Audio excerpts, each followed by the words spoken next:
Hey, good evening and welcome to the Committee of the Whole meeting for January 13th, 2026. I call the meeting to order and we'll move right into committees with updates and from Finance, Administration and Policy Committee. I will ask the lead of the committee, Councillor Rumble, to bring forward a report, please. Thank you, Mayor. So we have only 2 items on our agenda this evening. Sorry, 3. We have 2 items, 2.1, 2.11, and 2.2 on our agenda in relation to the Finance, Admin, and Policy Committee. So there is, as you will have seen in your package, there is a business tax write-off request. That's item 2.1. And then there is a letter from the business, which is item 2.11. So at this point in the Committee of the Whole, I would like to have a discussion, I guess, with council. What I find not confusing, I mean, I do understand it, but I guess what's worth noting is that when we have a request for a business tax and interest write-off, what we're facing is it's not a not-for-profit. So we have a policy. We have a policy for personal tax. We have a policy for not-for-profits. But when it comes to businesses, there isn't a exemption type policy. So in our briefing note, it is noted the request does not fall under policy F0009 as the business is not a not-for-profit. And businesses billed, this particular business is a farm rate, which is lower, it is the lowest, I believe, of all of our business taxes. But I think what we need to discuss, other than what's in the briefing note, is, I guess my concern and my question is that if this is a request due to hardship, and that's where my own personal confusion came in with item 2.1.2, the letter that is attached. The letter is, it lists some of the business operations, but it doesn't include the financial statements. So it's really hard, I guess, what I'm looking at my co-counsel and the CAO about is this has come to council for consideration, but because it is a business and it doesn't fall under F0009 and it's not a, residential property, how is there anything that, how do we adjudicate whether this is something that we consider for a tax write-off? CAO, any comment on that? Any resident for a local business can make application to the council for, I'll say, relief of taxes due to hardship. And from my understanding, this was due to hardship was the reason why that they made the application. And it doesn't fit under our policy, so we can't just arbitrarily say, yes, you meet policy. Okay, I understand. So, I mean, obviously, at a committee of the whole, we're not here to make decisions because that happens in our regular council meeting. But I mean, I guess just for open discussion, I would just like to suggest or to ask if everybody else feels the same way I do. I wish that there were financials. I wish that in the accompanying documents, because the accompanying documents do clearly state that they experienced hardship and why they experienced hardship, but we don't have anything to say. So for me, as an outsider, if a business says they experienced hardship could mean they had a 5% reduction in their annual revenue, or it could mean they have a 75% reduction in their annual revenue. And without financials, it's very hard, in my opinion, for us to make a knowledgeable decision. It says why they had hardship, so you can kind of use your common sense of what might have happened with the reasoning they got there, I guess. And at the end of the day, it is the discretion of the council if they support it or not. Right, I agree with you, like, I agree that there had to have been hardship. Yeah. I don't think that that's, you know, up for consideration. Like, yes, there's definite hardship. It's just that, you know, for us to say, to make that decision where we're looking at a request of, what is it, a couple of thousand, 3,300 in a tax write-off.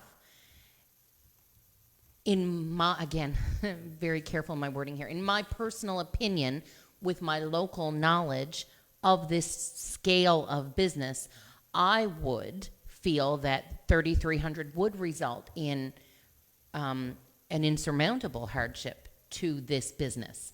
But without having any supporting documents, somebody else could say, you know, well, they normally made $80,000 in revenue, and because of the hardship, they only took in $70,000. You know what I'm saying? Like, I'm just trying to, I guess, get an idea of how everybody feels of, do we need more information, or is this enough information? Just a couple comments on that. First of all, I was of the understanding that agriculture was tax exempt, but if that's not the case, okay, so they have a different mill rate. Business tax. It's a business tax, They so. have a lower mill rate. Right, but in the briefing note, it indicated that the approved mill rate, there was no changes for 2025. So I'm not sure, I mean, the mill rate, everything has been approved in our budget. What are they waiting? Are they waiting on anything else? Who? Like, staff, because in the briefing note, it said there was the mill rate has not been approved. Yeah, if you notice the draft date on this was November 28th, so the budget was approved at Oh, that so that's time. been since November. Oh, okay. Okay. And just to further add,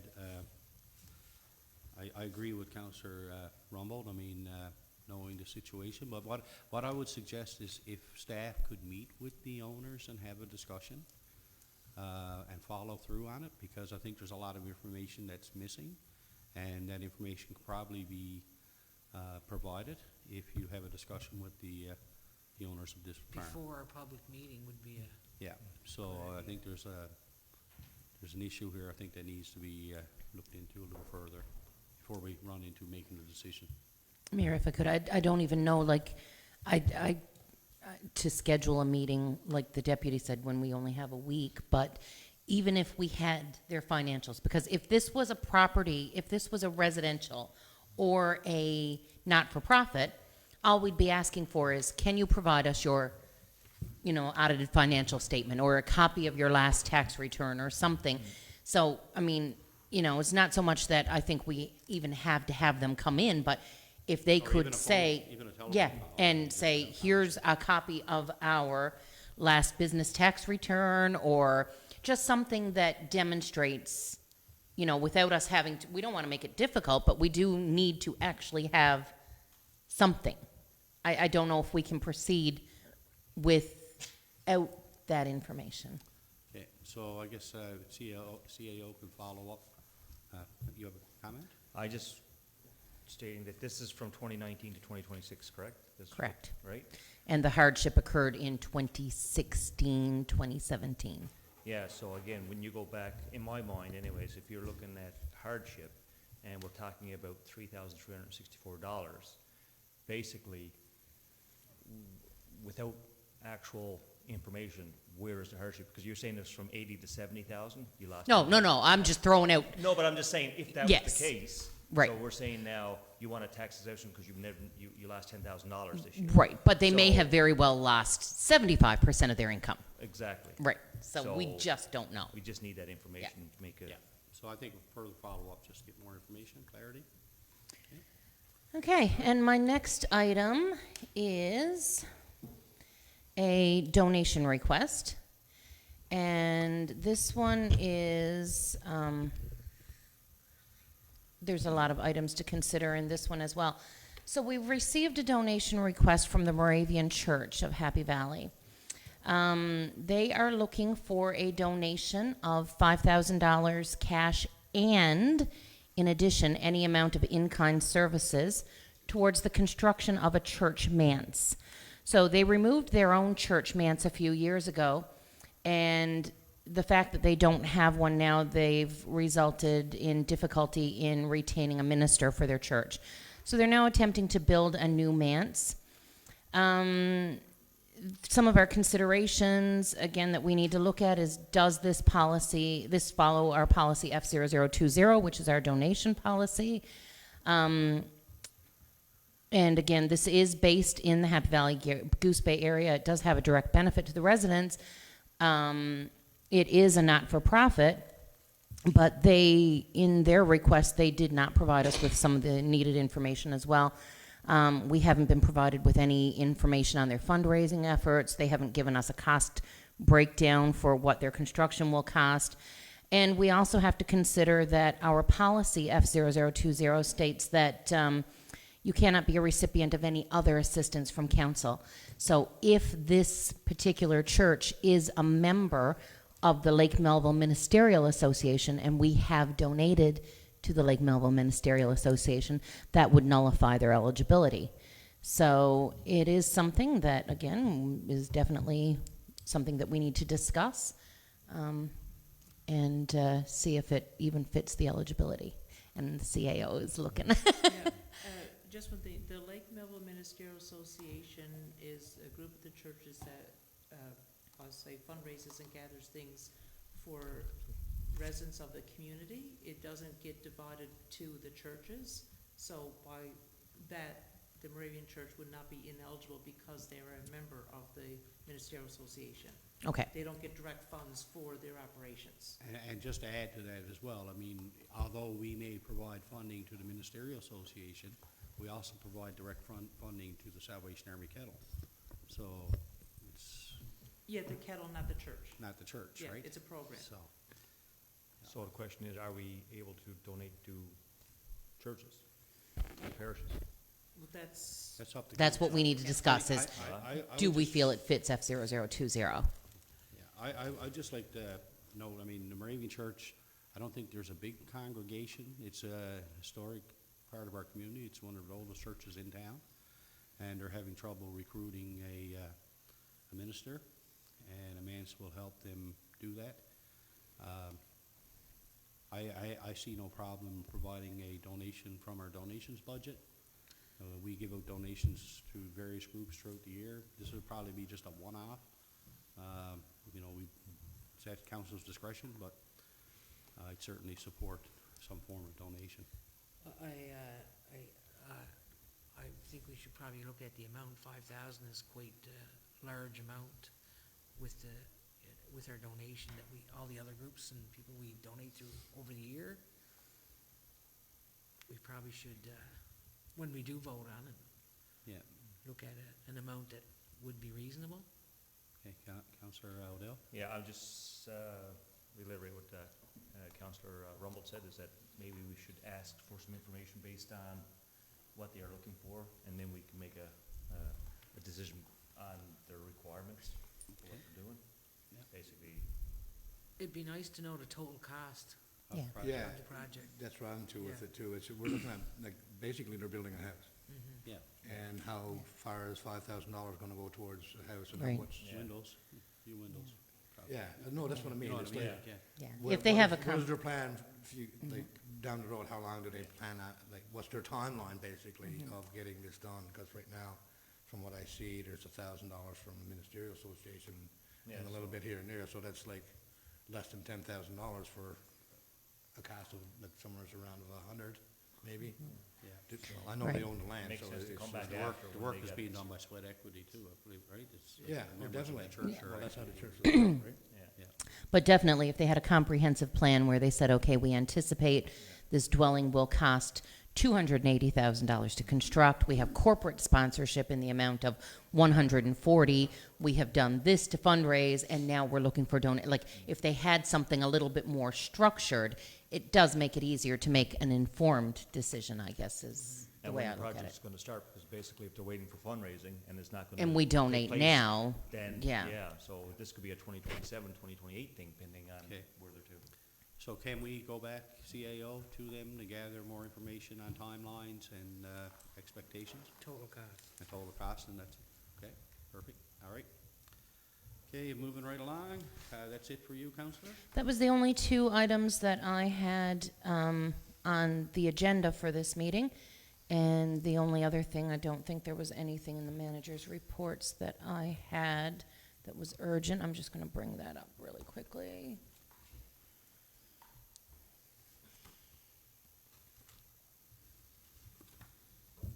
My download is slow. Here we go.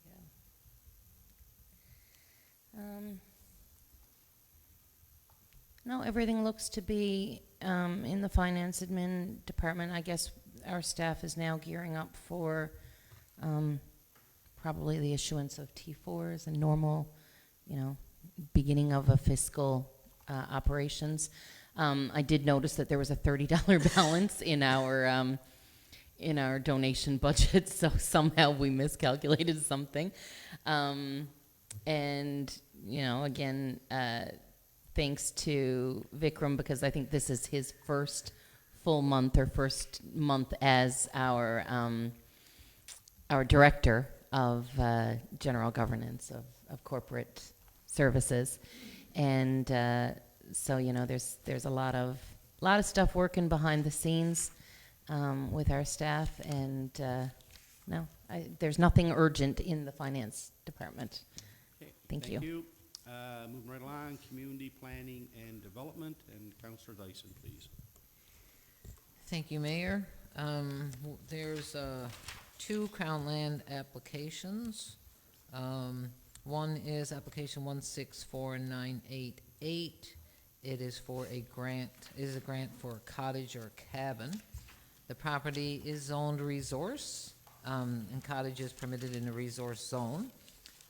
Definition being cottage means a dwelling unit designed or intended for seasonal or recreational use and is not intended for use as permanent living quarters and does not include a vehicle as defined under the Highway Traffic Act. The approximate frontage is 45 meters and depth of 90 meters. It is the application is adjacent to Now, the area in question currently has a shed and the development from the adjacent property. It was sold from one individual to the other, and they're applying for the land to build a cabin.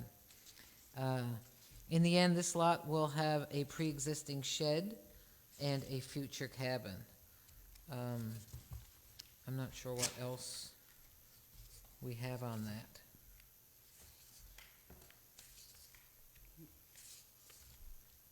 Yeah, I think and this lot is actually alongside of two other lots. This lake is in the middle of other lots, correct? And the only question I have, are we still required to have NAVCAN approval? And I thought that was kind of Not out the for window Quarry now. Road, I I still didn't think it think. was a letter that we were requiring at one point. Is that still the case? You Not in know, that area, was it? I don't think Randy? so. Not in Quarry Road, Not was on it? Quarry Road, hey. I don't think so, Mayor. Oh, okay, all right. So it didn't require any contours, no noise contour issues there? I think on the check, I think that was probably, I think the feds came back and said that wasn't a requirement anymore as far as they were concerned. But I'll verify that because we haven't actually referred these applications to NAVCAN before, or recently. So if I recall, I think they just said this is not an issue with them in the future. Right, so our regulations need to be amended to reflect that, because I think there's a reference in our regulations about noise contours. Yes, there is, and I'll ensure that if we do have to do an amendment, we can do that. Actually, we're in the process now of starting the process for the new town plan too. So, but in the meantime, I'll talk with our planner and to see if we can get that amended. I don't think it has to go to a public consultation or anything of that nature. I think it's just a straight referral to the province for updating. Okay, great. Any other comments? Is there power associated with it? Oh, sorry. Councilor Rumble? Thank you, Mayor. I think that, I would completely support us providing no objection when the time comes, but again, I think it's just important that we reiterate over and over and over again, because we do it. We say it every time. Cottage means a dwelling or unit designed for seasonal or recreational use and is not intended for use as permanent living quarters. So, you know, it's something that we say, it's something that's in the regulations, but as far as enforcement goes, I feel like we're really just, it's words on paper. But again, I think anytime we say we do not object or we provide no objection, it's with that understanding. We have to go on faith, right? Like, we can't anticipate. It seems to be the new residential We all area know that there's of town. lots of residents It is the living new up there. residential area. Councillor Odell? Henceforth, that's why I was asking, was there, and I'm pretty sure there is a power line running through that area. There's an easement. So, Okay. no other comments? Okay, move on to the next one. Do you have another one, Councillor? Yes, this is Crown Lands application 164867. It is a reapplication with a modified area. So this was a prior application, so they've made some changes. It's a Crown Land application to have a building erected on the property that would be used for the construction and maintenance of what their business is. The property up there is zoned resource. And while our regulations do not have a clean cut and paste description that matches the use, it would likely fall under industrial general, which is discretionary in the resource zone. Industrial general means development used principally for one or more of the following activities: transport establishments, which include the use of land, buildings, structures, or parts thereof, where commercially licensed trucks, transport, and buses are rented, leased, loaded, or unloaded, serviced or repaired, kept for hire, stored or parked for dispatching as common carriers, or where goods are temporarily stored for further shipment. Fuel and petroleum products may be dispensed and parts and accessories sold. Staff do not feel that this use would fall under industrial heavy, as the description for that states. Definition would be the industrial heavy and or hazardous means industrial uses which by their nature generate noise, fumes, odors, and are hazardous or obnoxious. This would include manufacturing uses which are required to be registered under the Environmental Assessment Act. So the property connects to 200 Court Rail Road, which would be an extension of the existing company use. So I find this is a little bit confusing because there was discussion on this as well. So, you know, we talked about the area being zoned as resource. And if this is considered industrial, then I thought as a council, we were encouraging industrial in an industrial zone. So. Other comments? The only question I had was, so is this a new application? Because I'm looking at the date of the application, or they're planning to apply again? Or they're asking us to revisit the initial application? This is a new application, Mayor, subsequent to the one that was turned down before, where we did offer an objection. And subsequent to that, the applicant made a new application. Because the date of the receipt of the application is December 24th, 2025. And we already turned down, we voted on it on January 6th. So I'm wondering why, how would you resubmit an application prior to it already being struck down or objected to? No, it this says here modified application was received on January 7th. That's correct, In yes. the release, yeah, but in the application itself, the date is dated at December 24th, or, I would guess sorry, it. I'm sorry, November 24th, 2025. I would guess a copy and paste there. Yes, this could be like I say, a copy and paste from the previous application. I know once the applicant was aware that it was turned down, he immediately went to Crown Lands and discussed with them and reapplied, made a new application. Okay, and the other question was about traffic moving through this area and heavy equipment and heavy traffic and the impact it would have on residential areas and the infrastructure and the road in particular. And I know that was an issue that was brought up, and I believe you had indicated it would have an impact on our infrastructure. Well, I guess that will come into play at the time of the building development. The applicant should be aware that if his application was approved, there would be issues with the infrastructure in the area. But at this stage, it would be an issue as far, well, it is an issue because the recommendation is that it not be, that objection be approved, be notified to the Crown Lands because it doesn't face a publicly maintained road. Yeah, okay. All right, perfect. Any other comments? Councilor Rumble. Thank you, Mayor. So here's my thoughts on it, just to summarize it. So so we have two options, basically. When it comes time to vote in our next meeting, we have two options. Provide objection or provide no objection.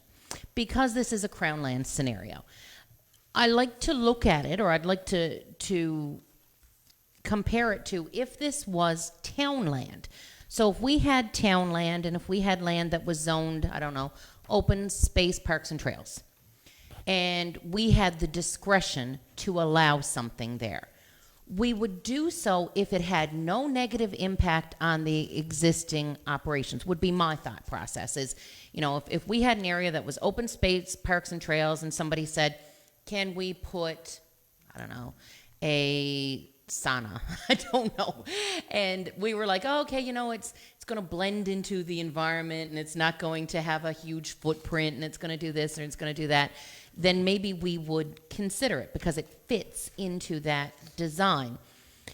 If this was town land and we had town land that was a resource area and it was already servicing people in a resource nature and somebody wanted to put industrial into a resource zone, my first thought would be, why wouldn't you go to an industrial zone? Because we do have an industrial zone in our town. I mean, we have, you know, Aspen and what we refer to as the north side.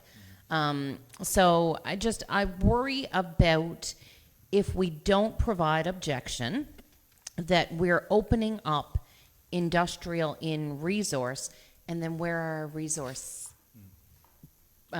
properties going to go? Councilor that's- Dyson. Yeah, and I totally agree with what you're saying.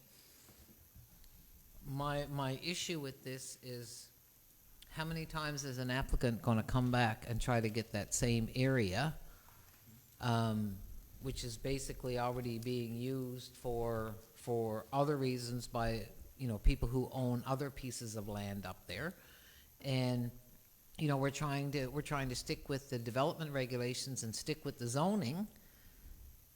And is there a limit on how many times somebody can come back and apply for another piece of land for the same thing, knowing that at the end of the day, if that was to go through, then the taxpayers would be on the hook for upgrading the road, obviously, right? At the end of the day, taxpayers are going to have to upgrade the road. But I don't understand. Part of my issue is we can provide objection to an application, and we've done that in the past, and we hold no weight with Crown Lands. They can still go against our recommendation. So I don't understand why these applications come to us when we don't seem to have a real say in whether or not they're approved or not. Okay, Councilor O'Dell. But is that the case, though? Do we have a say? It seems like we do have a say with regards to this because it's coming to our attention.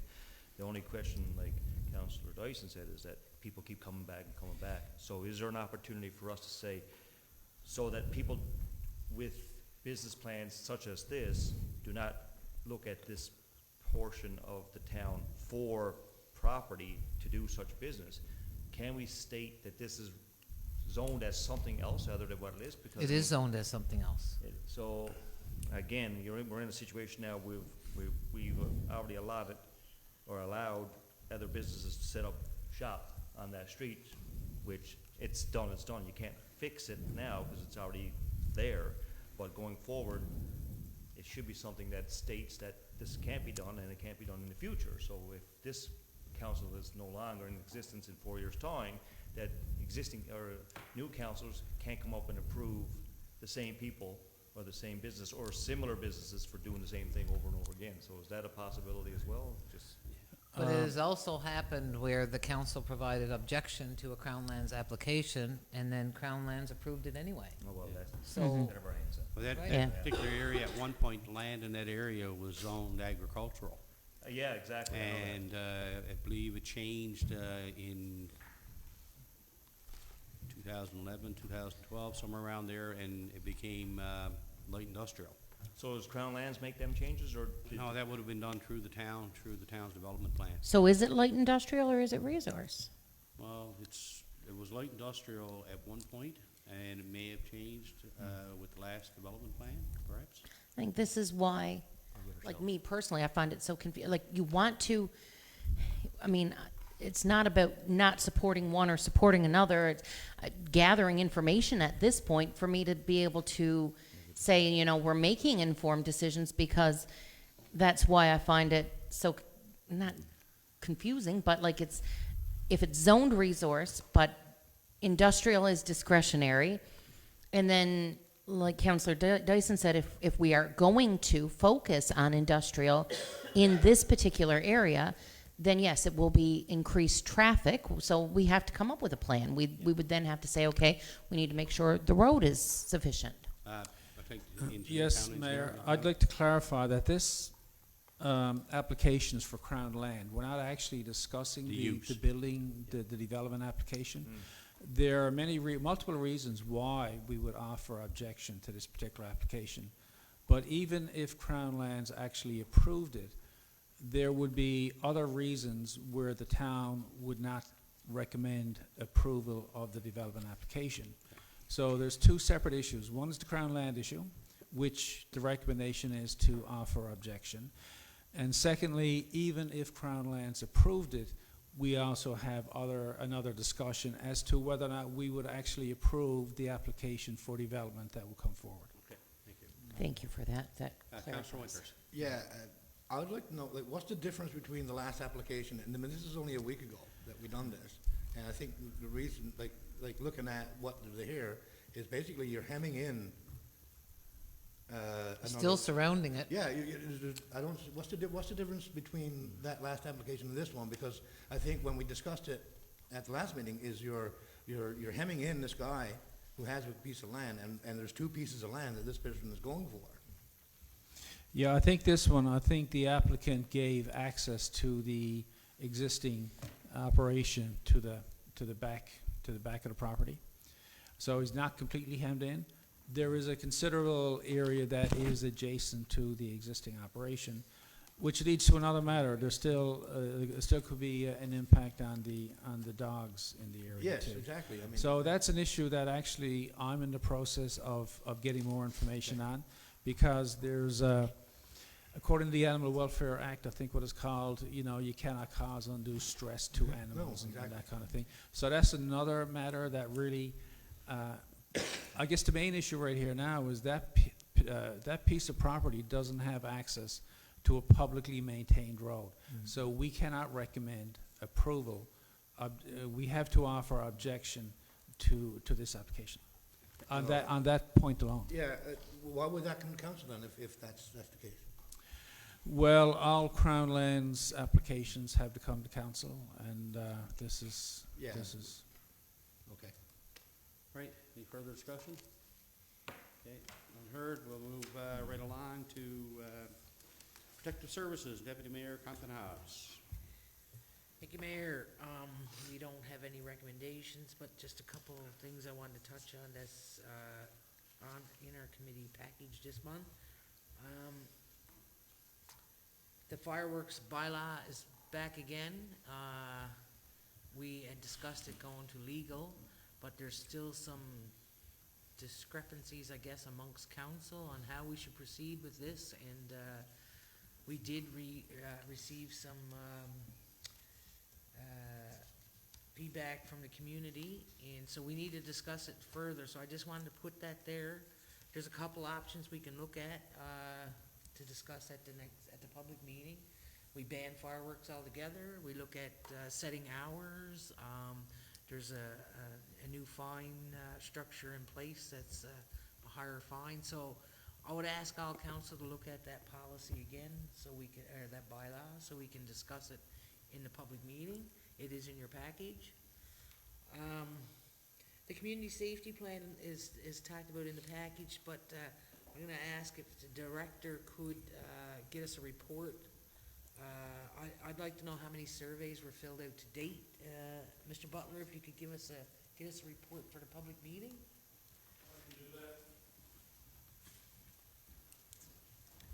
And, you know, is the community engaged, and where are we with that plan?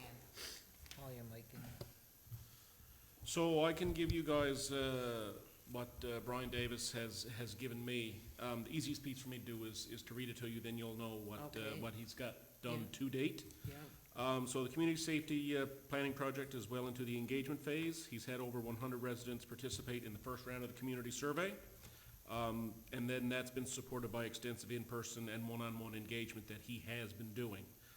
He's also included direct conversation with residents, including small group discussions and private meetings with other business owners, service providers in town, and community stakeholders. He goes on to say clear patterns are emerging around day versus nighttime safety, various business impacts, housing instability, mental health and addictions, walkability and lighting in the community, transportation access, and the need for improved communication and coordination between various services in town. So these reflect consistent themes being raised across multiple engagement channels and being documented as emerging patterns rather than conclusions. He goes on to say engagement is ongoing, with approximately 2 months remaining in the current phase. For this month, he's focusing on the continued engagement and consolidating the data that he's brought in so far. He goes on to say that the sector-specific conversations he's having with youth, business, community, health, safety, and other service providers. He wants to do additional pop-up outreach, so that may be at a hockey tournament, various other engagements in town.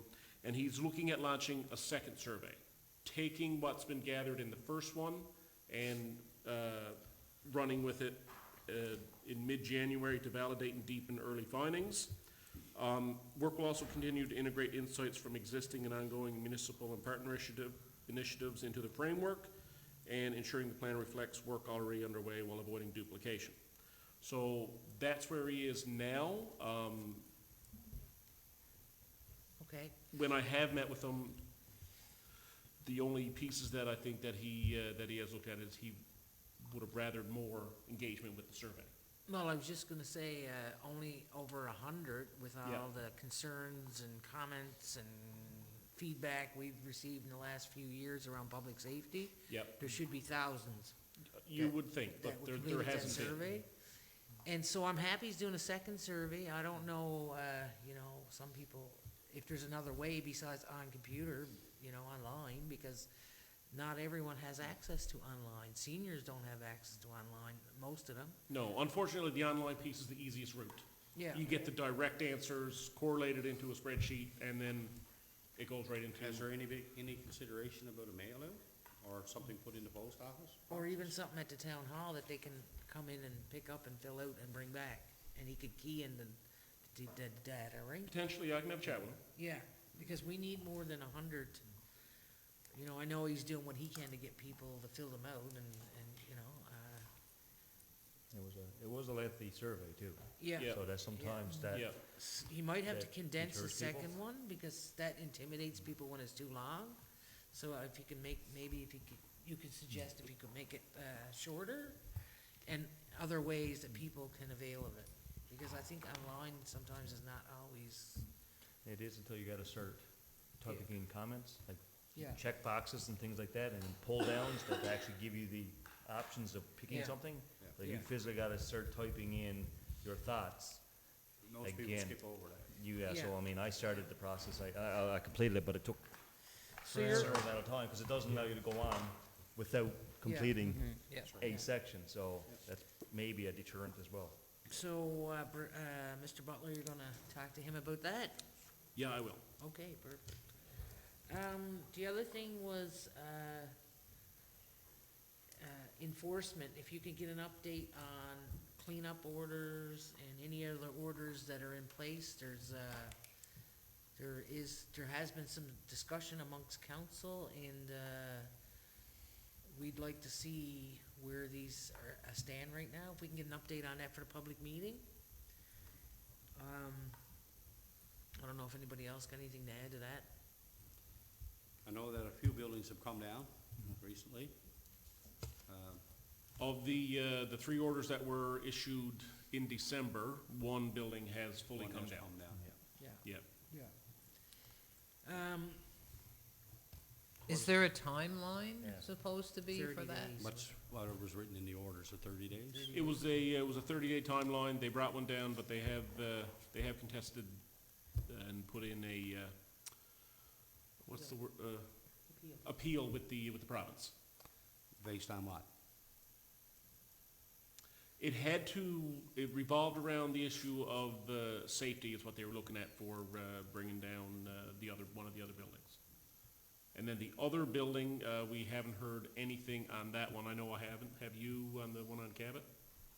No, so we haven't heard anything on that one. But then that would have been issued to, I think it's a safety problem regardless. yeah. There's debris flying off It's the things building. flying around, it's an eyesore, it's a, Well, I would have assumed that it's more of a safety issue yeah. For the in its public. current state Yeah. than if it came down. Kids get in there, or So if you want to somebody argue gets the in point of there. which is safer, So then just note that the person that the order is issued onto does have a right to appeal under the order. yes, So if they've appealed it, then everything has to stop. Yeah, absolutely. how long I agree. does that I take was to just gonna appeal? say, what's the timeline on that appeal? Well, then it goes to the appeals board, and whenever they set the, Yeah. So which is probably just a stall tactic right now. Could be months. could be.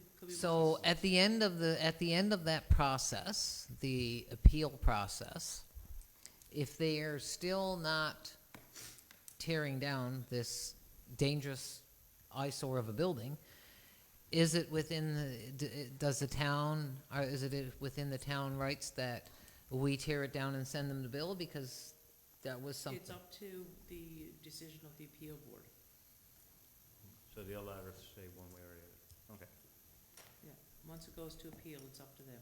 No, but like, if the appeal board says that they have to tear it down, If the order was good, They would that take it we've down. done everything right, and that they must comply with it, then they have to comply with it within the original timelines of that order. okay, and if they don't, Unless legal Well, options. and that's something that So- we're dealing so- with legal on now. Yeah. So the argument is that tearing down the building is gonna create a safety problem? Is that what you're suggesting? Is that what the, that's what their appeal is is that what based they're on. appealing? I mean, the fact that, okay, we're gonna tear it down, we're gonna create safety issues. I think it was the piece of safety for the people tearing it down, the safety of doing it in the winter. That's, I think, the piece that they appealed on there. In the meantime, another one was tore down in the winter. Yeah, Yeah, well, which is Makes fine, no if they have, sense. they have the right to appeal, which they've Well- done, they followed their approach, They've or had their two process, buildings we just gotta wait for the process to higher be than settled, that and then tore we'll down. deal with it then. Yeah, and basically, all we can do is our hands are tied by the appeal we're gonna board. have to wait Yeah, for the so we appeals. just wait until they come back. Can we at least follow up and see how long this appeal might take? They won't tell us. No? They'll give us a date when the appeal is set. And that'll probably be on the island somewhere, Well, the appeal will take place here, but the decision will be made at a later date. yeah. From my previous experience, that's how it was. The appeal was held here, then they, They have a hearing here, and then they'll go back and decide. and then come back with a decision. So they come here, they actually, appeal board come here and. Yeah, and I Okay. believe they've changed it now to an appeal commissioner is just one person, Okay. as opposed to a board, so. So at that point in time, do we have to have our facts in order to say this is the reason why we would like to see it removed? They'll send us the information that they'll require. Okay. My next discussion is around moving violations. I believe we received another letter from the minister. Yeah, there's a copy of the letter in your package, I believe. It was, Kathy, that's in the actual package, or was it sent out to No, counselors? we direct? didn't get a copy. No. Is it an e-scribe? No. Okay. yeah. Okay, all right. So basically, saying what was said before, that, under the act, we don't have the authority anymore. Although I still think, you know, what's good for the gander is good for the goose. Because gander's still providing, or enforcing moving violations, and we're not able to. I just can't get my head around that. So who came back with that? It was the Gary minister. Minister Hmm? Pettit. It was the minister. Provincial minister. No, that would have Barry been, Pettit. Barry Pettit. Okay. So, okay, so we'll get a copy of that, and we're meeting with Minister Ottenheimer in the next few weeks, so we can add that one to our agenda again. Yeah. And we didn't receive any update on the third lane. We had a meeting with Minister Evans and MHA Russell about a month ago, and we had mentioned that one, but there's nothing back on that one, right? The third lane at Mealy Mountain? Okay, so we should probably discuss that one again for the 20th time too. Yeah, we're gonna have a further discussion tomorrow night in Yeah. terms of trying to set up meetings with Yeah. federal. So these fall under enforcement protective services, so I just wanted to mention that. The other one is the fire hall. I read in the report that there was a response. If you could give us an update on that one, Mr. Dillon?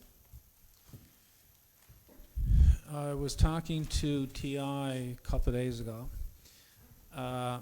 They did give us a draft. It was a very rough draft, I might say.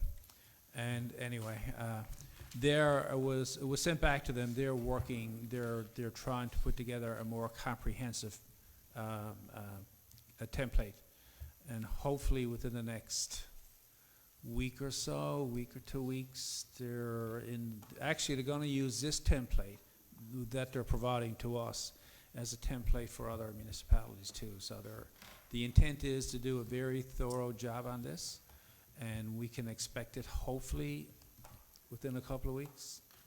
And am I correct in saying that Kellen Drive has been identified as the land that this fire hall will be built? The land up on Kellen Drive has been identified as an option. It hasn't been finalized. Location hasn't been definitively finalized. So, like why is it not finalized? Is it part of the, Well, once we get the template, we can identify the land requirements and, suitability and so on. Like there's a number of factors that need to be considered. We'll have a closer look at all the options, the land options, and at but that there's particular only, time. there's only one land option right now identified, right, Kellen? There are other areas in town that where this could be located. Can you tell us the other areas? Well, there are other areas of crown land. There's private land that could be used. There, exactly where to. We haven't done a really concise area to say it's either this one. I know our GIS tech has identified 3 or 4 areas. Right. This area on Kellen Drive might look like it's the preferred area. Certainly meets most of the check marks as far as I'm concerned. But rather than say this is going to be the exact area, I think once we get the template and once we get our consultant involved and so on, we can say this is the area that's going to work for us. Okay. Would that require some engineering studies done, like Well, for the land there could be geotech work Yeah. required. There could be water issues and so on until we identify all the constraints and all the potential issues that could occur. I wouldn't want to say that this is going to be it. But there We're are not at that options. stage. We have places we can build a new fire hall, so that's. What's that? The main thing is that we do have options. Yes, we do have options, and if this one don't work out, we'll certainly look at other areas, I should say. All right, I got one more thing. It's in the package, Mr. Butler, that you're looking at 2, a pumper truck and a walk-in rescue truck to order in 2026, which would be delivered in 2027. So the way applications work for fire and emergency services is the application deadline is March 31st of '26. Their approvals usually come later in the year. So if we don't apply now, the truck, say, if we were looking at a 4-door pumper tanker as an option, I'm looking for council's approval to submit a package for potential approval by FES. the truck may never get here until 27 or into 28. So the approval for an application might be this year, but then it's budget-wise down the road. Oh, So, I but if I don't make the absolutely support application this. now, you're stuck waiting a year and a half So longer. you're gonna bring forward at some point a recommendation to council to support? For the public meeting, or? That What, would- for that would an have- application? Yeah. No, that the have- application would go in, the mayor would sign it, and would get sent to Barney Does Emergency that Services require a and Fire motion from Commission. council? Do, It doesn't Prior go to to council. March. It's just an okay. It doesn't application. go to council. The mayor signs it and that's it. so Prior to basically, March, right? do we It support? would have to be done by March 31st. Yeah, and do we support it? Yeah. And But the reason I say that is that if it's an $800,000 yes, it's a budget purchase, item. council would only have to pay 40%, but I don't wanna make an application if that's something that couldn't be approved in 2027 budget. Right, okay. So you're looking for support from the council? I am looking for support from council to make the application Yeah. for potential approvals by FES. Okay, so There's that doesn't no, there's no guarantee that they will approve a vehicle, Yeah. but we gotta at least make the application to try. So you don't need a motion, it doesn't need to be voted on? No, I would fill out the application, Just sign it the off mayor and then- signs it, So and it does gets sent everybody to. support So again, it moving forward? if you do enter an application and it does get approved by FES, council still has the right to say, based on our budget, that we just Yeah. can't do this in Yeah. 2027 or whatever. So basically, we get No the application decisions. moving. No decisions But other right than now, just right. filling Yeah. out an Are application. right Get the now, are we application all moving. in support of the application being submitted, is Yes. the question? Yeah, well, I see. Everyone's all good with that? Okay. I think that will be a discussion for the actual town council Yeah. meeting. Yeah. Yeah, well, we're not voting, I'm just trying to get him, just show I'm if there's sure he'll support. get the support. Yeah. That's part of the process. All right, that's it for me, Mayor. Deputy, before you move out of protective services, can we bounce back to the fireworks bylaw just for a moment? So it was the first item that you mentioned. There was no recommendation, but there was a copy of a proposed bylaw in our e-scribe package. Yeah. So I'm just wondering, when we get to our public meeting next week, and I'm going to look at Chief Butler, was the anticipation that we would be at the point of adopting the bylaw, or, So. what because the I know deputy- you've put a lot of work into it. Yes, so the deputy mayor asked me to put it back into the package for this month for you guys to have a look at it, just after New Year's. I don't know if changes have been made in your minds.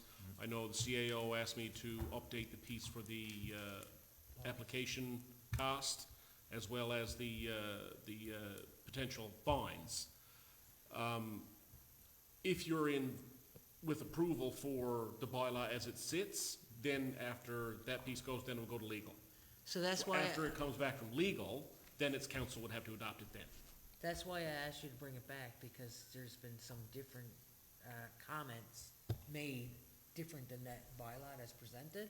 So I guess moving forward, we gotta decide. Well, and that's why I wanted to bounce back at it, because we're in the committee of the whole right now, and we can just have discussion without decision-making. I guess I was just eager for us to have, A recommendation. of well, some kind. just to have some discussion about the merits of what works, what our concerns are, and, because, I mean, I gotta be honest, sitting here today, I would support a all-out fireworks ban. And I have to be honest when I say that, because we've struggled so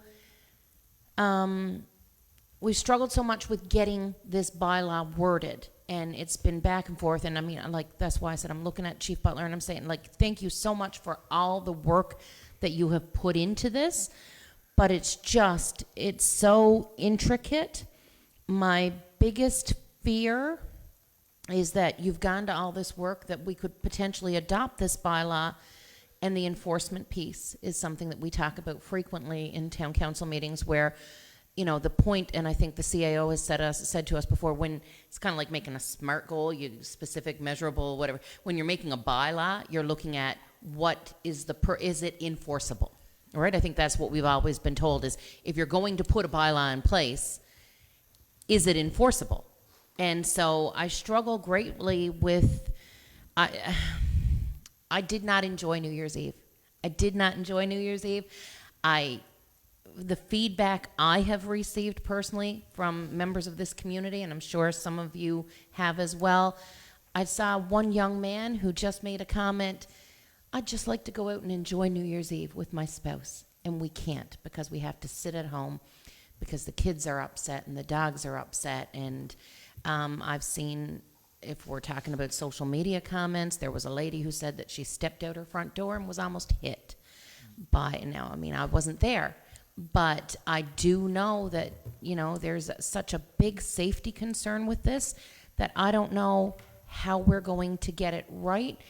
I just know that we need to move on it, and we're not deliberately dragging our heels. And I'm afraid that there are some residents that think that we, you know, oh, another December 31st came and went, and the council still hasn't made a decision. And it's not that; it's that we want to get it right, but I just don't know what right looks like. And Well, if you look at the one that's proposed to us there now, it's a time frame 7 at night till 11 on Canada Day, and 7 p.m. till 12:30 on New Year's Eve, which is, you know, the feedback I heard was that's too long. It's way too long. Me as so well. do we want to look at changing the time 7 to 8 and 11 to 12 with that?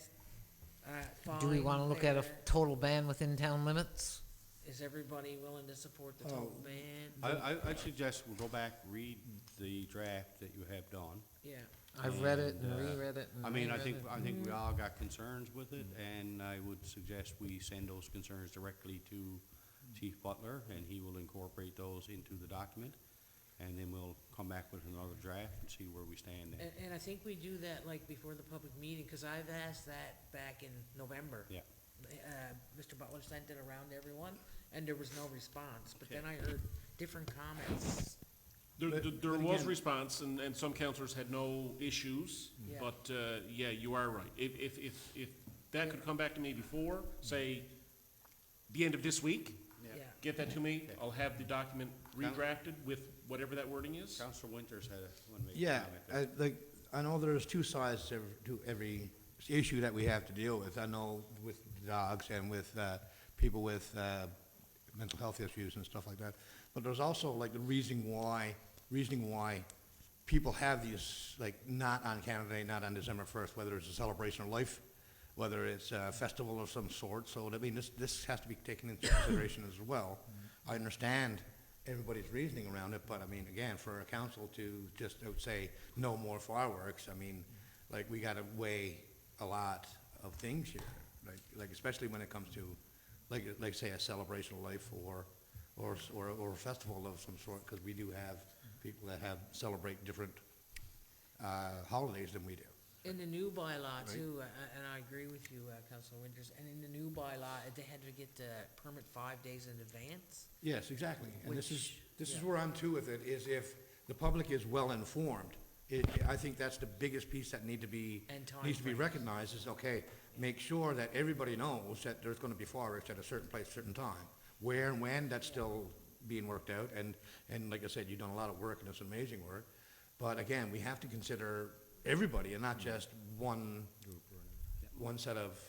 group people, or two groups of people. And I think the new penalty will certainly curb the issue if it's outside of timeframe. Councilor Odell, you got a comment? Yeah, just a quick comment is that basically, I've seen comments out there and I've seen them on Facebook as well, is that I prefer to do it right and have a policy in place and do it right than not have anything, because basically, even with the policy in place, with the timeframes, people are saying, I'm gonna do it anyway, and without the enforcement, it makes no difference. So we say there's gonna be a ban on fireworks, there's gonna be fireworks.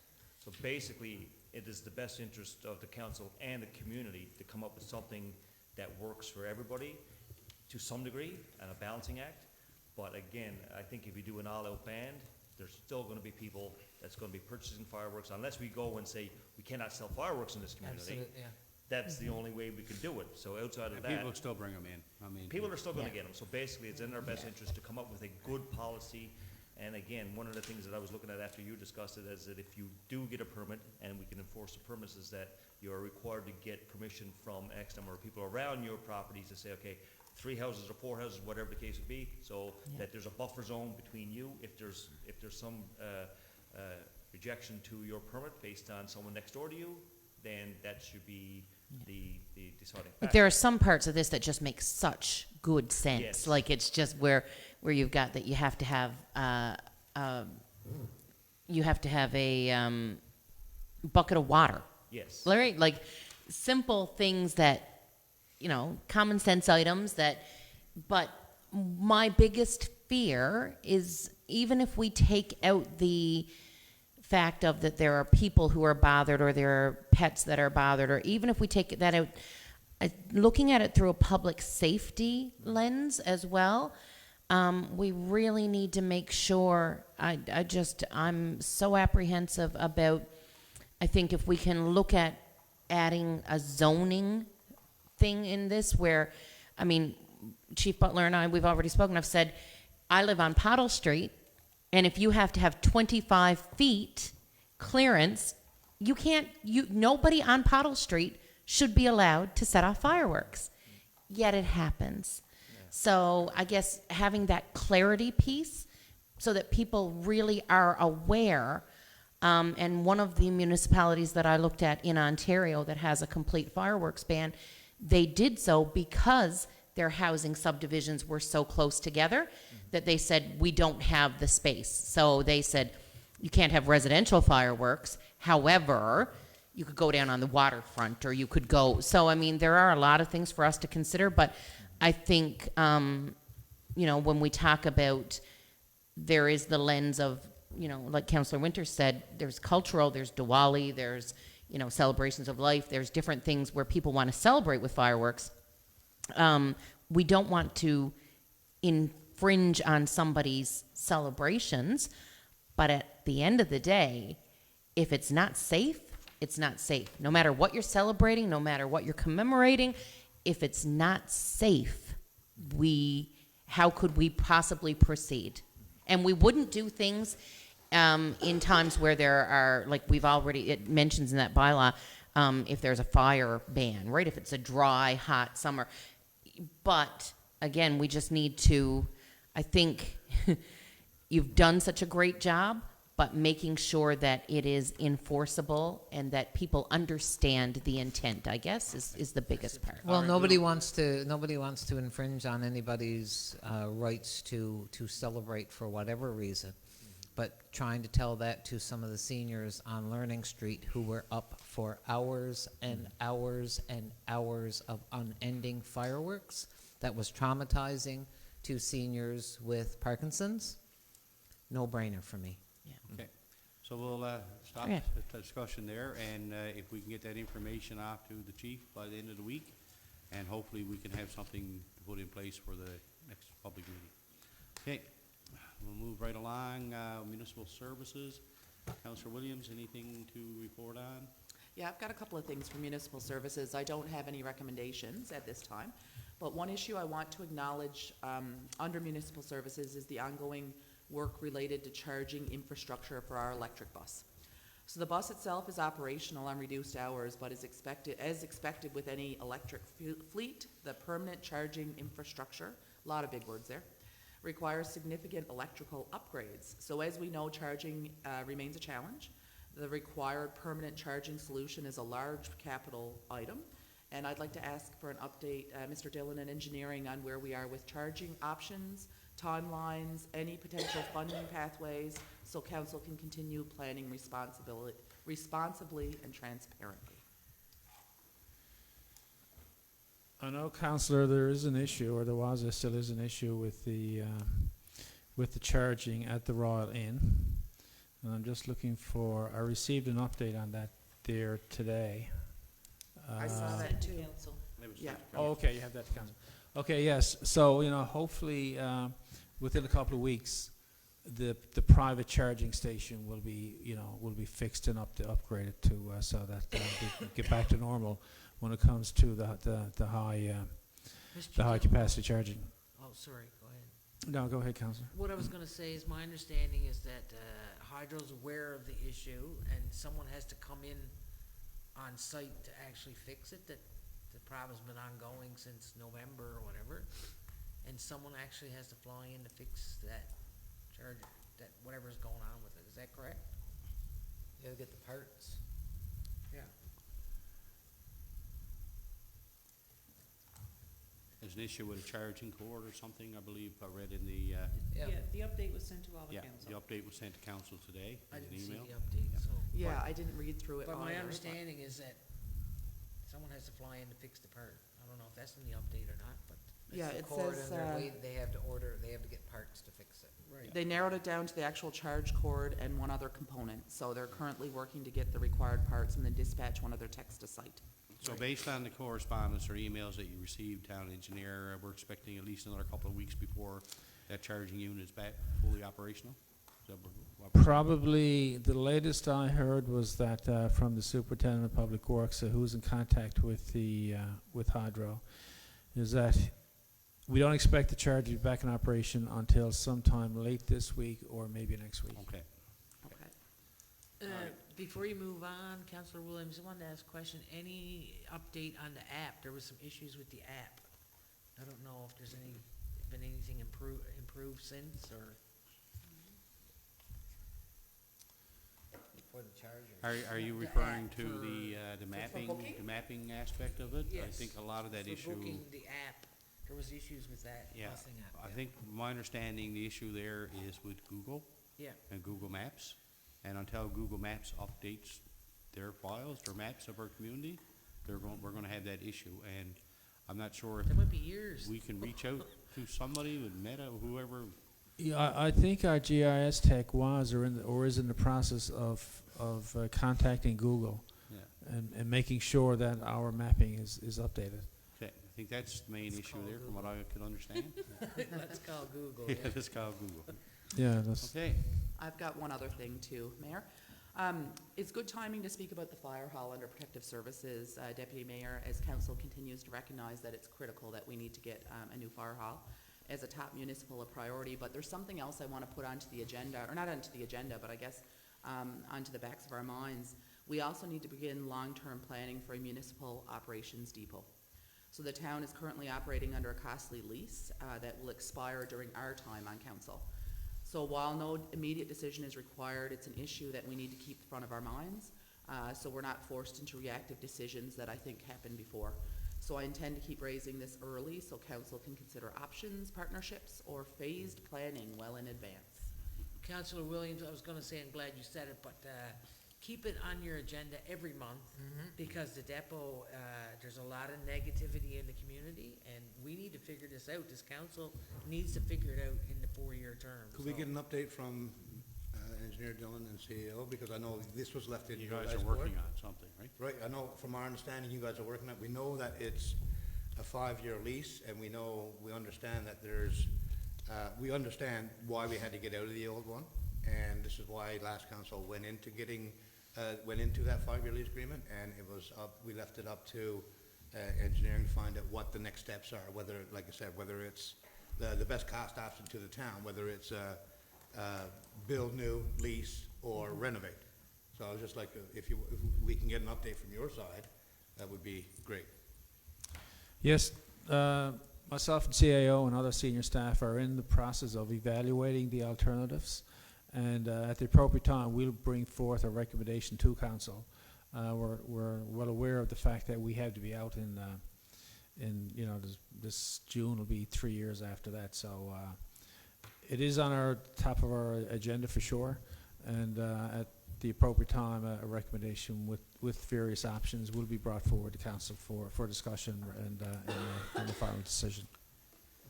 Yeah, one more thing on that, I read there were still some issues with the owner. Has any of that been resolved with the depot? Everything, the issues that we had with the owner, we did contact him and we did issue a demand that, those particular deficiencies be corrected. And to my knowledge, most of those issues, his staff were sent in. And I'm not aware of any outstanding issues at the current time that needs to be corrected. Councillor Dyson? Yeah, There was some discussion about that lease having an option to purchase, and apparently that wasn't accurate. There is no option to purchase. But that was what was told to the public back when that happened. The contract does not stipulate an option to purchase. There was a miscommunication on someone's A part. big miscommunication. Yeah, Can you clarify and where that came from? During the discussion times when we were talking with the building owner, they did tell us and inform us that the option to purchase would be an option. When we did the lease, we did not put it in the lease because we did not want to commit ourselves to that option at the time. But they did say that they would be willing to discuss it with us. So it's But under not the wrong current leasing- information, it's just, it's not currently an option, but it's not off the table, it's not an option, put it that way. I can imagine the price that they would want to purchase that according to their monthly rental. Well, again, going back to why the 13th Council decided to go that way was the huge safety concern that was going on in that depot. Small space, no heat, no ventilation. People going into working conditions such as the mechanic having to walk into a building with no ventilation while there was 4 or 5 diesel engines running all night just to stay warm, and then having to open the doors to ventilate the building after those vehicles went in. So, again, and like the reasoning why the 13th Council went with that direction was because we had to get out of that building. And I know I sat on the 13th Council.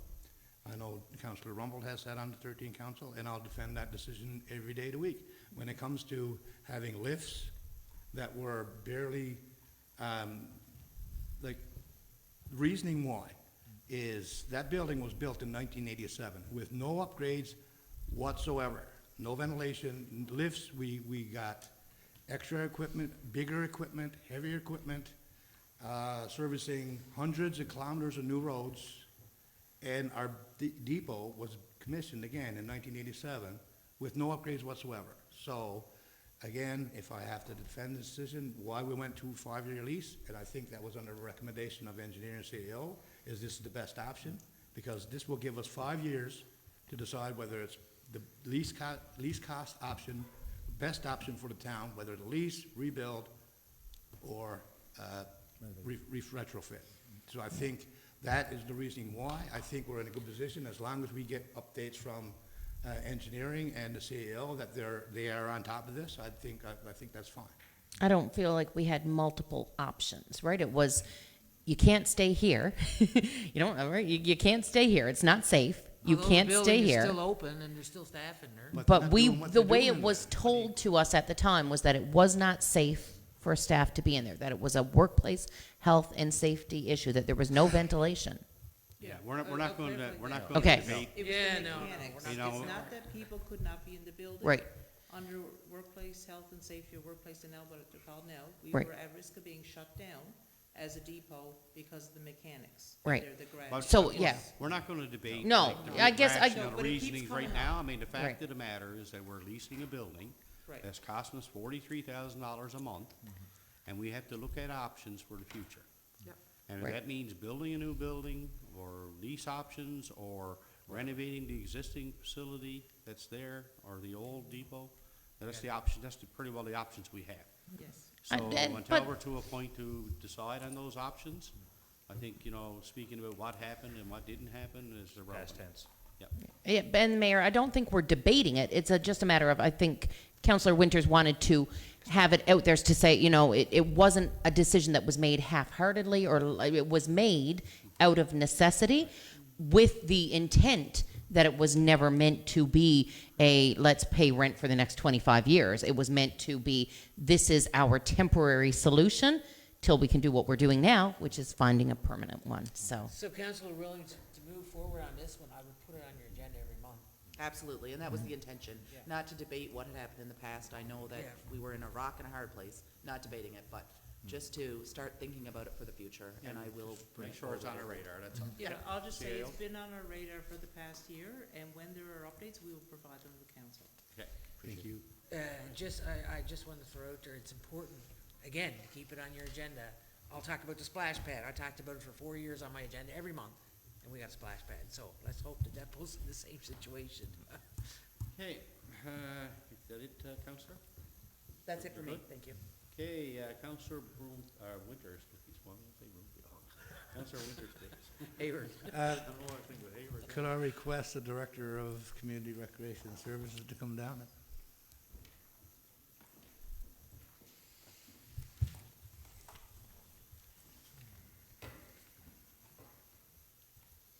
Thanks, Don.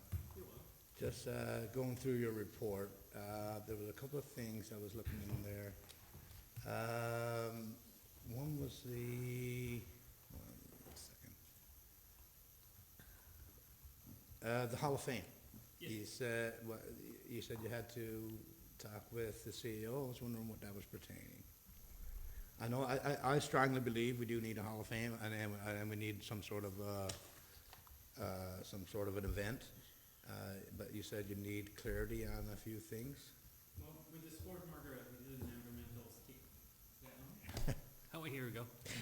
With the sport Margaret, we did an environmental scan of what's done in the province. We review it. There's different possibility, but I need a bit more direction. Like, what do we want to do? An annual event every year to celebrate new people? How do we want to collect the information from the past? Do we want to do a research to put it out there? Is it going to be a physical location that we want where people can come, or is it going to be digital? So depending if what council vision is behind, there's definitely more work that needs to be done to progress the file. I think the idea is great. I think there's a lot of accomplishments that have been done that's probably being forgotten now, and we wouldn't. So that's a bit more of the conversation. Yeah, I know I was approached by one of the citizens, and they were wondering about where are we to with, like, recognizing people like Gordy Randall or Jimmy Ikey or people like that, and we don't have anything like that in place right now. And I think there's going to be, like, it would definitely have to be like mainly digital, mainly virtual, because of the information and the lack of space that the town has to actually have that sort of a Hall of Fame sort of thing, right? The other one was the Rib Fest. Looks pretty intriguing. I was wondering what information you have on that. I have minimal information. Like, the people are doing the different Rib Fests across the province. Yeah. So they've been considering coming to Labrador for a number of years. So they approached a number of people through the year to try to create contact, and I responded to them. Okay. I was discussing with them what they were looking for in the town, and basically they want to come here. They want to set up for 3 days, and they're asking for the town to support them with event and activity around the festival. So they want to come here and bring a number of vehicle or a barbecue, and they want to cook and sell food to the community for a number of days. Oh, okay. Yeah. And compared to other, like, different events, like, I think we were talking a few meetings ago about, like, the having professional basketball that were coming, and there was a huge financial risk behind. They're not asking the town to pay. No, they just want to them. come in. They just want, basically, from what I understand of what you had there, is they want to come in, but they want us, like, say, if it was at Kingston Park, Yeah, that they want something on the go at the same time, Yes. basically. like, so they Like maybe a music festival or something. I know Music on- years past, there was the Red Berry Muckashan and like things like that. I mean, those are great things, but I mean, yeah, I think that's something. The Rib Fest in Corner Brook is a huge, huge event. I was there a few months ago for the Rib Fest, and it's a full-on, there's musical talent, there's all different bands, and then Yeah. Sounds like something that could coincide with Townsend Tune and that other option that we Yeah. had. we don't have much influence on the date. So No, we no, will- exactly. That's so, where it yeah. was kind of, yeah, it's Like up the to them. timing might be They're great. coming or not, Friday right? show, right? Yeah, but they're doing Yeah. their show around St. John's, and then they don't stop in Central anymore. they go on the West Coast, and then they wanna come here before they go back to Is it a Ontario. day event, Dominic? They or want it is- 3 days. 2 and 3 days. days, yeah. 3 Yeah. days in Corner Brook, yeah. Okay. Another thing was the outdoor winter market. I know you said it was a really big success. Yeah. Are there any plans for another one? Not this year. No. Okay, no, because I was thinking like winter games time would be ideal, because we, like I say, I know our town is, and our town staff is maxed to the limit in what Yeah. they gotta do during that week. But, that is one facility that you've done an amazing job on, and, especially now with the way the weather is, and it's warming up, and it's gonna be warm and nice in March, that could be something that we can showcase on our own, because we know that's probably the only facility that the Winter Games are not gonna use, along with Y, right? Because everything is basically, arena, golf club, Birch Brook, and different areas, right? Yeah. But I think that's something that we can showcase, and I think that's why, like, knowing the success of the winter outdoor market, I think that would be something that we could look into, or up to you. Like, I mean, it's your staff, and I Yeah. know how busy they're gonna be during Winter Games Week. Yeah, we're extremely busy and maxed out now with like Yeah. the last winter game. I think for the community, it's amazing that a lot more event happen in the arena, so public can come a lot Yes. more. But it require more work, more time Yes, for our definitely. team to do. But Kinsman Park is there. We maintain it. We have certain issue of keeping up to date and removing the ice for the Kinsman Park, but Kinsman Yeah. Park is open. So if the community market of the summer want to do an event at Kinsman Park, our infrastructure is there. We'll certainly provide it to them. Yeah, there was just a thought when Yeah. I thought about it, because like I say, when you have something like as successful like we did at the tree lighting. Yeah. I mean, and where the Winter Games is a week long, I mean, that's perfect time for artisans to sell their work Yeah. and things like that, right? I can talk with the Labrador North Chamber as they do event with the local artisan, if it's something you'd like to look to do Yeah, and I think the outside Winter Games in themselves space. have, as a part, or used to be Yeah, part it of is yeah. still a part, they still agree this year to move forward. Yeah, with because it, so, well, you got the stage there, you can do a fashion show, yeah. right, your outdoor fashion show there, or well, I'm just spitballing there anyway. Going to your recommendation, is that a recommendation, or is that, No, I don't something you want to discuss about torch relay? Yeah, the Labrador Winter Game office is asking for advice which route to use, and probably timing, if we will provide resource to it. So they sent an email last week, CAOS, to put it on the discussion.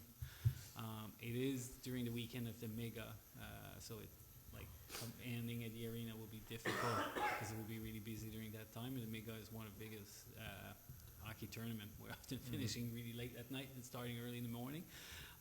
But you mentioned the park, so maybe we can look at a route to Yeah. come at the park, finish at the park. The stage is there. Parking is at the town hall across the street too. And we're looking they're looking at 3 individual to run for the torch. So probably a small route of 1 kilometer, maybe 1.5 from here. All right. Well, I'm open to any, if you have idea at the end of the night, like, just send me an email Oh. saying, and we'll Yeah. respond. One last thing, I know, throughout our discussions through email and stuff, Councillor Dyson was wondering about a schedule for the arena. How do you put out your schedule?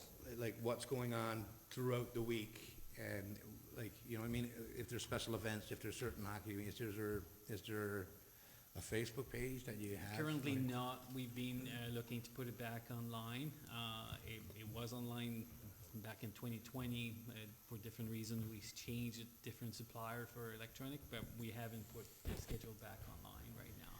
Can Okay. we put something back, Dominic? Because I had a couple calls, just like simple calls about casual skating, and I wasn't real sure if the time had changed or not, and I couldn't Yeah. find it anywhere. It should be on our calendar of events on our website. It is Yeah. pretty much impossible to Yeah. navigate the town calendar of events, and we've had that discussion. Yep. But I'm not exaggerating, I had 30-plus requests over the Christmas holidays wanting to know, is there casual skating? Yeah. Is there any hockey? Is there whatever? And even if it was, you know, a weekly I don't know, figure skating from such and such, minor hockey from such and such, broomball, rec league, even something that shows that, not necessarily who's playing or who's whatever, but what the time slots are. Yeah, I think it's a fair comment, and even from the feedback from the Christmas break, like, we didn't have public skate, and something that we really need to put, because it was mostly on private rental through the holiday, but we need to have public skating during Yeah. that time. I to lived make at it the easier. arena during. I was actually surprised when we canceled the regular event and started doing rental, like how much response we got, and the Heights got booked really quickly. So there was a good demand, but yes, putting this on Councillor Rumble? Just wondering, can I ask for an update on arena heat? And I think I'm looking at Mr. Dillon for that. The electrical company was waiting on a part or something. Has any Yeah. update there? Yes, Councillor, the parts came in. The one section, the yellow section, there was an issue with the part, but the other sections are in operation. So they are adjustable. The heat is adjustable, as in kind of like a radio volume button. The arena was warm last night. So we're like 90% there, you're saying? It's just one section that didn't? Just one section has been referred back to the consultant and the contractor for rectification. say more 75%. Okay. So, Big so upgrade. 75% is better than not at all. I'd advise sit in the parts, the sections that have Coming have the- from somebody who spent 75% of the Christmas holidays at the arena, I'm pretty happy with the heat. And you know where the sweet spot is. you And know where last to- night, there was no heat in our spot, but the arena was pretty warm last night, so. What about the audio? I'm not familiar with the audio. Is if there- it's, is there any issue? That's all been clued up? The only issue we have with one dial, but we can still provide sound, so Okay. the system not No, because performing. it was here too, that was. Yeah, but it's been difficult to local supplier, local sound, we're not able to set up, so I had to find out who did the contract back in 2012, which I'm in contact by, and he emailed me over Christmas, and I do not want to touch it before the regional competition from Yes, figure don't skating definitely, this weekend, don't so touch it's like, what's not broke. All right. I got a couple comments, Mayor. Deputy Mayor? I assume there's not gonna be an outdoor rink this year? It's snow in the forecast now, but we're looking to start the process on Monday to snow clear and start putting water. We're playing with the forecast there. But Is there a reason they didn't start it in December? December, it's always very busy and challenging to But do it- with the Christmas lights, like so, and then we get to the Christmas break. It's always been, and then we have warm weather during the time, so which. I thought in complicate- previous years they had started it in December. That's the only way the outdoor rink could probably work with the temperatures and then, I don't know. Anyway, so they are gonna start it within the Yep. next, yeah. My other question is, I heard some complaints about the ice. There's ripples in it. I don't know if anybody else, Laura, you spend a lot of time there. I was I there haven't- on Saturday playing. I haven't hockey. heard anything bad about the ice. Is there an issue with the blades or something, Dominic? Our shipping supplier have misplaced our blade. They were found. We got new blades and they're being sharpened. But like during Christmas, we were running really low on fresh cutting blades, so it could have affected the quality of the ice. The other thing that affects the quality of the ice is the heat in the building. Yeah. I know spectators like to be warm, and when the heat's increase in the building, it affect the ice surface as well. I just wondered, like, before the blades actually get down like that, didn't they used to in the past send them out prior to, so they wouldn't be We caught did. like this? Yeah, we never had an issue for them to come back, but they were parked for 3 weeks in Quebec City. Right. So usually just, but when the company in New Brunswick that sharp them received them, they did it right away. The next day they were back on a truck coming this way. We never had that issue before. Okay. Councillor Odell? I got one more go ahead. point before you, Okay, Yeah. let the council, I wasn't Deputy finished. Mayor finish it. Yeah, I got one more point. In previous years, we had a full-out volunteer appreciation week in April. It's been scaled back big time in the last couple of years. I'm wondering if we can do something around volunteer appreciation week, the provincial volunteer appreciation week, rather than people apply, submit letters or whatever they do now, like if we can, look at something that we've done in the past, cause that was, you know, What that's we're- huge. There's so many volunteers in our community. I'm just Yeah. wondering if you could probably do some research and find out what other municipalities are doing, or how we can improve that event. Yeah, I don't think we had event, well, we didn't have an event for volunteer last year. We offered free skating. I think Yeah. there's a fun hockey game that happened at the same time, but the committee that was there back in 2020 when I was there doesn't exist, so. No, I there's no know, it's more. like kinda fell off the Yeah. table, but, maybe there's something else we can do besides a hockey game or whatever, right? I don't know what other municipalities are doing. If there's, maybe you could just do some research and find out. Okay. That's it for me. Okay, Councillor Odell? I just got one question with regards to the outdoor rink. Is there a possibility or option to remove the boards from the old rink and make a permanent outdoor rink so that we have and I know there would be something already there. Oh, sorry. Yeah, so, my bad. So is there an option? I had this come my way a couple of times with regards to having an outdoor rink and the possibilities of utilizing the existing boards in the old, CAF arena, and physically putting a permanent outdoor rink either behind the existing arena or somewhere close by where the Zamboni could be utilizing both arenas. Is that I think that's something we can have a discussion on at Okay. some point, and that would probably be a budgeted item. There's Yeah, going to be a concrete. cost associated with that, Yeah. and something certainly to keep on your radar for next year. Councillor. There is an outdoor rink though on base. I know it's not up and Yes. running right now, but there is an outdoor There's rink one up on, base. Johnny, Centennial Hill too now, Dave Callahan. Yeah. He built a beautiful outdoor rink with the boards and the whole works. But, the loop, Dominic, the outdoor loop seems to work well, eh? People, like, when it's, Usually when we open it, we have yeah.